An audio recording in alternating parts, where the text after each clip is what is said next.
तरह की बातें करने वाले को तो जेल होना चाहिए। मतलब रोजाना सिर्फ और सिर्फ हेट स्पीच करके एक समुदाय को अपमानित करने की कोशिश करना।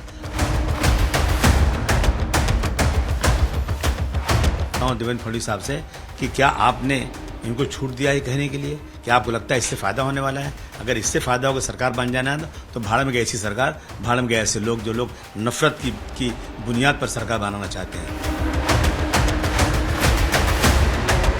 आप मस्जिद के पास आके ऐसे नारे लगाएंगे कि जो नौजवान लड़के उनके अब अंदर भी तो खून है ना, वो एक्शन का रिएक्शन हो जाता है। एक्शन नहीं कर रहे हैं, एक्शन का रिएक्शन हो रहा है, एक्शन ये लोग कर रहे हैं।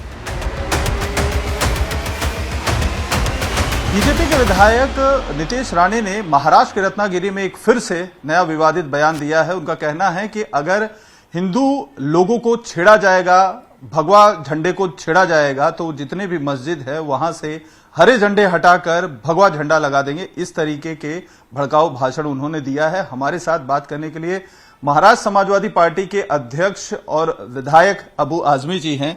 सर, 3 एफआईआर अब तक नितेश राणे के ऊपर हो चुकी है। लगातार वो विवादित बयान दे रहे हैं। अब एक नया विवादित बयान 2 कदम आगे जाके उन्होंने दिया है रत्नागिरी में। इसको किस तरीके से देखते हैं? नहीं कह रहे हैं अगर हिंदुओं को छेड़ा गया, मुसलमान कभी छेड़ता नहीं है। कहाँ छेड़ा?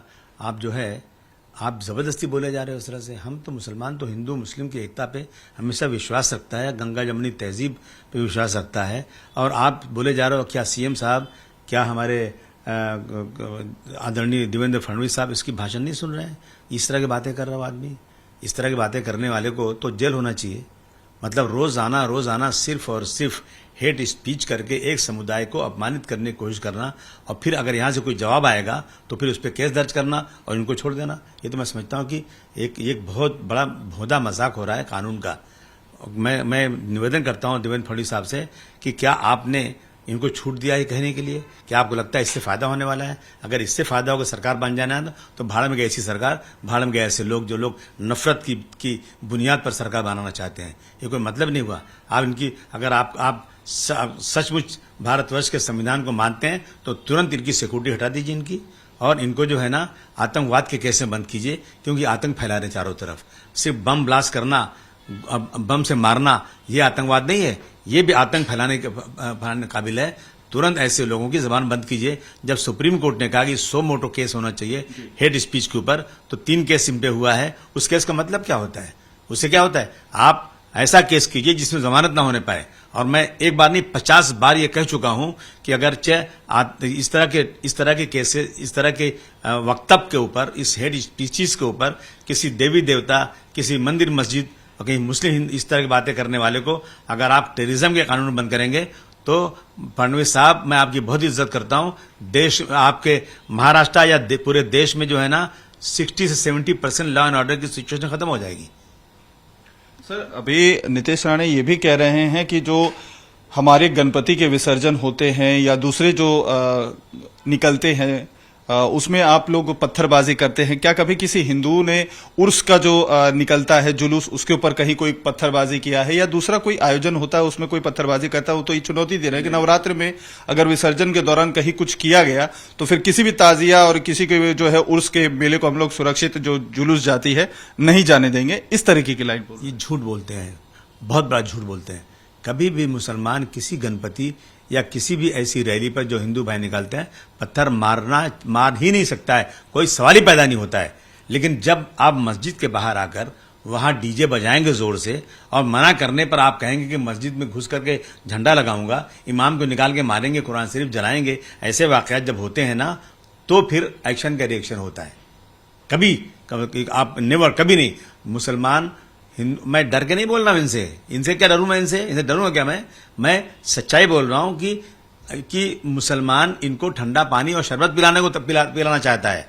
लेकिन सिर्फ यही रिक्वेस्ट इनसे है कि आप प्रोसेशन ले जाइए, जैसे चाहे ले जाइए। आप मस्जिद आए ना तो थोड़ा ढोल तमाशा 2 मिनट के लिए बंद कर दीजिए, क्योंकि नमाजियों को उससे डिस्टर्ब होता है, बाकी कुछ नहीं। अब आप मस्जिद के पास आके ऐसे नारे लगाएंगे कि जो नौजवान लड़के उनके अब अंदर भी तो खून है ना, वो एक्शन का रिएक्शन हो जाता है। एक्शन नहीं कर रहे हैं, एक्शन का रिएक्शन हो रहा है, एक्शन ये लोग कर रहे हैं।